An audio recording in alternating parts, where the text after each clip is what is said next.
Yo, what is up, guys? This is Fabian with Subject of Truth once again.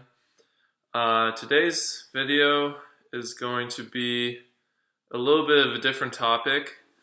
It's going to be all about my Vipassana retreat experience.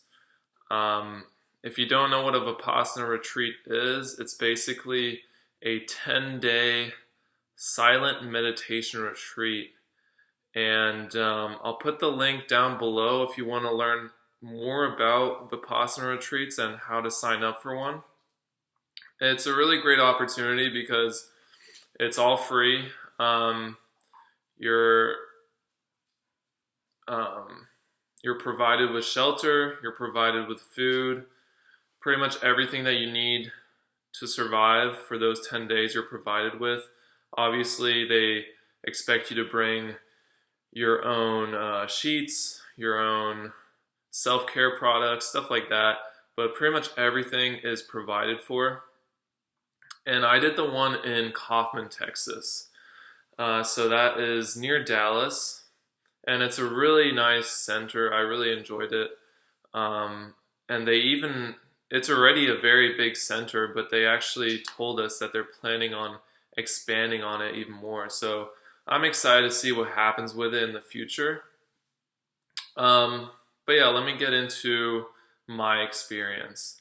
So basically, the Vipassana retreat, what happens is you get there, and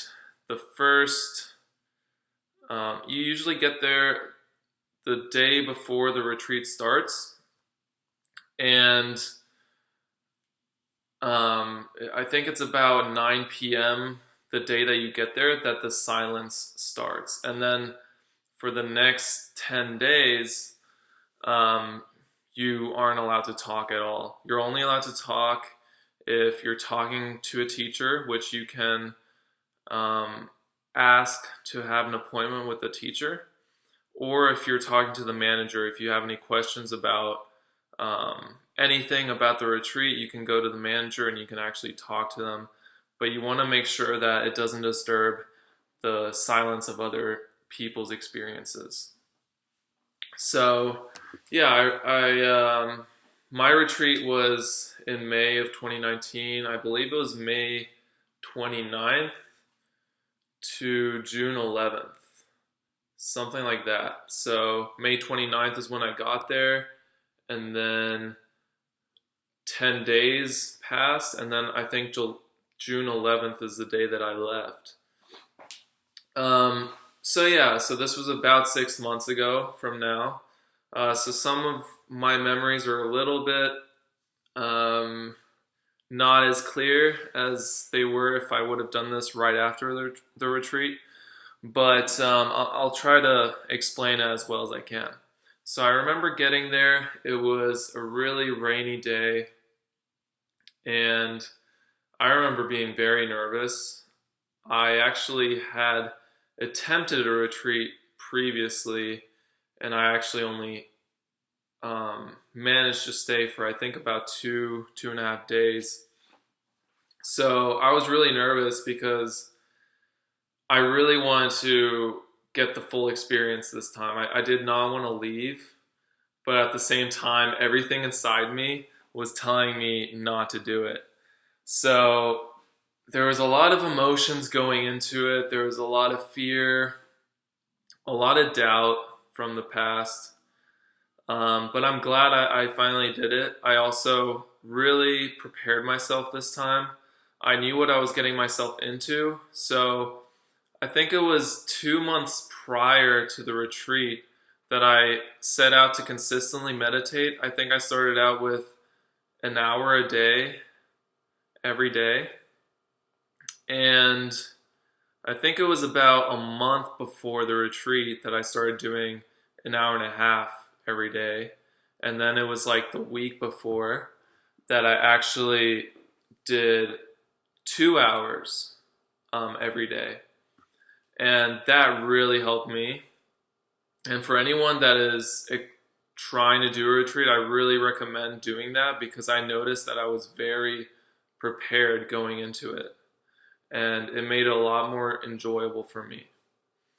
Um, so yeah, I really prepared myself. I remember getting there, I was really nervous. Checking in, everyone was really nice, really supportive. If you had any questions, they were there to answer them. And also, if you needed help finding anything, they were there to help you.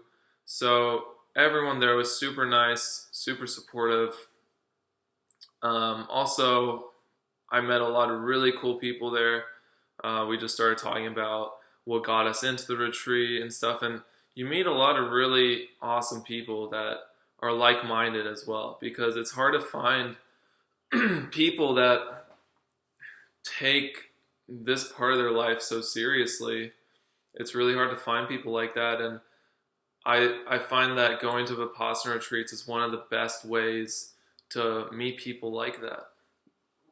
Um, so let's go into, yeah, so the first day I got there, and then then you do the introduction, and then you do where they basically tell you like the schedule and everything that you need to know during the retreat.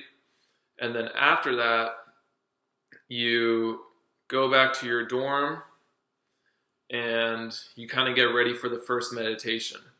And then the first meditation is 9 p.m. that first day that you get there, and that's when the silence starts. So once that meditation starts, silence starts. You're expected not to talk at all. And yeah, you start your first hour-long meditation. Now, I'm not going to get into too much detail of the meditation because I don't want to ruin it for anyone. But the first few days you start off with Anapana, which is focusing on your breathing. And so that's the first meditation that you'll do.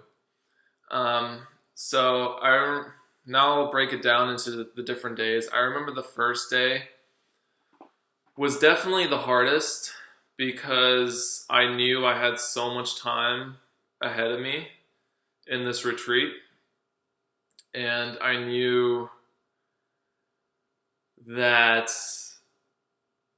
it was going to be a hard experience. And I remember every single day, it was weird, every single day to a T, the hardest time for me was always 6 p.m. It was always whenever the sun started setting was always the hardest for me. That was when I was the most emotional. And I think the reason why, looking back on it, and I think I also realized this during the retreat, is that typically at around that time, I would be in a setting that made me feel at home. Even if I wasn't at home with my parents, around that time I would probably be in my apartment on my bed, or I might be talking to a friend or someone that makes me feel at home.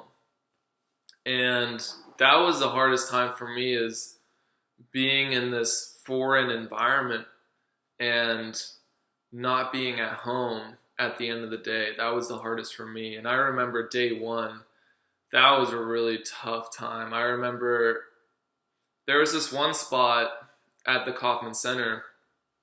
There were some trails, and there was this one spot where there are these trees surrounding this bench, and the trees almost were like a cocoon around this bench. And I remember the first day, that's where I was around that time, because I just needed to feel like something around me, and I needed to feel like I was safe. And I remember just sitting there and really, really wanting to be at home and with my parents and at least talk to them and talk to my friends and stuff. So that was really hard. That was probably the hardest part about the retreat, is just like missing loved ones. And yeah, then the second day, I remember the second day I remember it was a little bit better. The second day I actually remember around noon I was in a really good mood. I just got in this zone where I wasn't really thinking about how much time I had left or how much time had passed. I was just completely present and I was in a really good mood. And I remember that. And but throughout the retreat, there would be these moments of complete bliss where I just felt like, wow, like just completely present and just enjoying everything. But then it would always be followed by like hard depression where I was just like, damn, where I would get, I guess I would identify with my thoughts again. And that's that cycle that I would go through where maybe I would detach from my thoughts and then I would feel really good, but then I would attach with my thoughts again. And then I would go in this very deep depression. And that was definitely a lesson that I learned over and over again about how important it is to detach from your thoughts if you truly want to be happy. And I don't know if I want to go day by day because I think it's best to just talk about this as a whole. I do remember around day 5, that's halfway through, that's when they actually start teaching you the actual technique of Vipassana. And day 5, I remember, first off, I was really happy at the end of the day because I was just so happy that I was halfway through and I felt very accomplished. But I also remember going to my bed and just my whole body was vibrating. Just all I could feel was just energy throughout my whole body, which is something that I had never felt before. So that was a really cool experience. Another cool experience that I had is, and this is something that someone had alluded to before the retreat started. I was talking with someone who had done the retreat before, and he had told me that sometimes in previous retreats, he would have experiences where he would have a dream where he was conscious that he was dreaming, but he didn't have control of the dream. So it wasn't like a lucid dream where you could actually have control of the dream. It was more like you're conscious that you're dreaming, but you're just along for the ride. And I had a very short snippet of that. And I remember just laying on my bed because I was ready to take a nap. I was just tired. And so I went on my bed and started to fall asleep. And the whole time I was completely conscious. And I remember of the dream, basically what happened in the dream, I remember it being like Harry Potter where they were running towards that wall where they go into that other dimension. And then once I hit the wall, I remember there being a lot of people in this room and they're all looking at me and they were all giving me this bad look, like they were judging me in a negative way. And once that happened, the dream was over. So it was a very short dream, but I think the lesson that the dream was supposed to teach me is not to be too involved in how people are perceiving you, and also not to micromanage everything.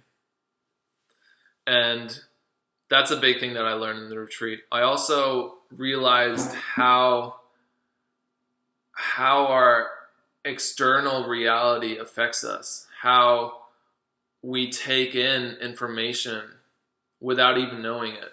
So I realized how society and different medias had basically changed my viewpoints.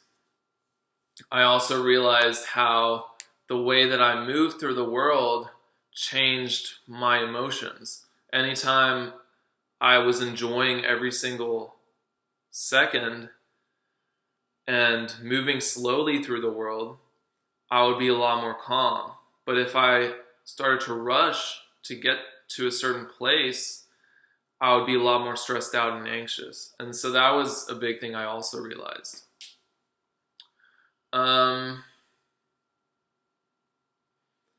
Yeah, I think that's the best way that I could sum up my experience. Overall, it was a very great experience. I think I've learned a lot from it. Also, um, the months after the retreat, I learned a lot as well from my experiences.